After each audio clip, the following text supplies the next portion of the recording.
Orlov, Krylov, Spiridonov,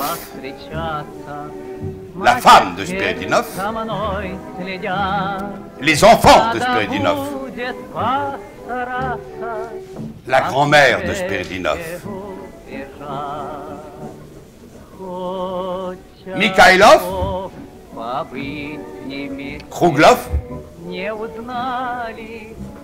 et Perikriostov.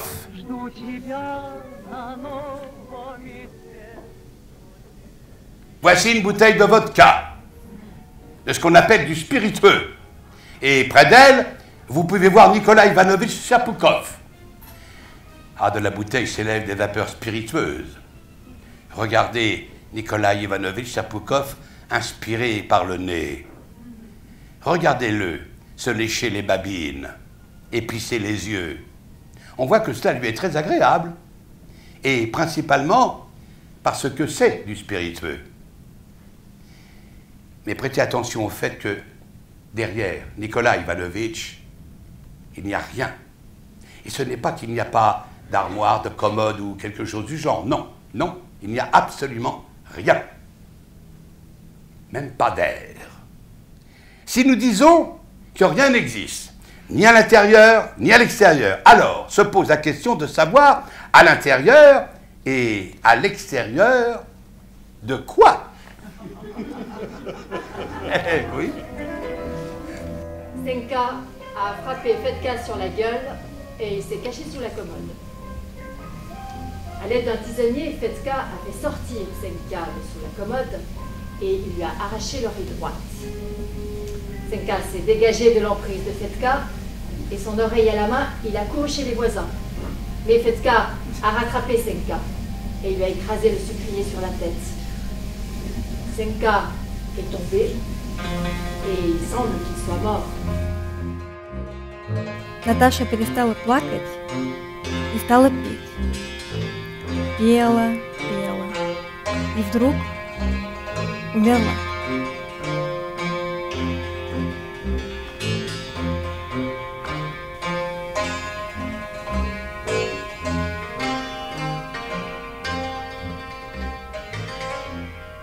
Natacha avait 2 bonbons. Elle mangea un bonbon et il en resta un. Natacha posa le bonbon devant elle sur la table et se mit à pleurer. Et soudain, elle voit que devant elle, il y a de nouveau 2 bonbons. Natacha mange un bonbon et se remet à pleurer. Natacha pleure et d'un œil, elle regarde si un 2e bonbon n'a pas fait son apparition sur la table. Mais le 2e bonbon n'apparaissait pas. Natacha cessa de pleurer et se mit à chanter. Elle chanta longtemps et soudain, elle mourut. Le père de Natacha arriva, il prit Natacha et l'amena au gérant de l'immeuble. « Voilà, dit le père de Natacha, veuillez constater le décès. » Le gérant de l'immeuble souffla sur un seau et appliqua celui-ci sur le front de Natacha. « Merci, dit le père de Natacha. » Et il emporta Natacha au cimetière. Du nez d'un petit vieux sauta une petite boule qui tomba à terre.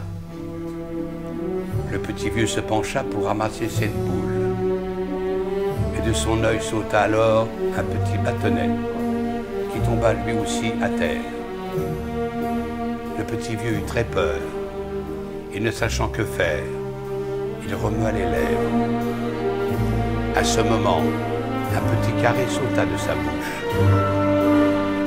Le petit vieux plaqua la main sur sa bouche, mais une petite souris sauta alors de sa manche. De peur, le petit vieux se sentit mal, et pour ne pas tomber, il s'accroupit. Mais là, quelque chose craqua en lui, et il s'effondra mollement à terre, comme un manteau de peluche. De sa braguette sortit alors une longue baguette sur le bout de laquelle se tenait un oiseau gracile. Le petit vieux voulut crier, mais une de ses mâchoires se coinça derrière l'autre. Et au lieu de crier, il eut un faible hoquet. Il ferma un œil. L'autre œil resta ouvert. Et quand il eut cessé de bouger et de briller, il devint fixe et trouble, comme chez un mort. C'est ainsi que la mort perfide avait rattrapé ce petit vieux qui ne connaissait pas son heure.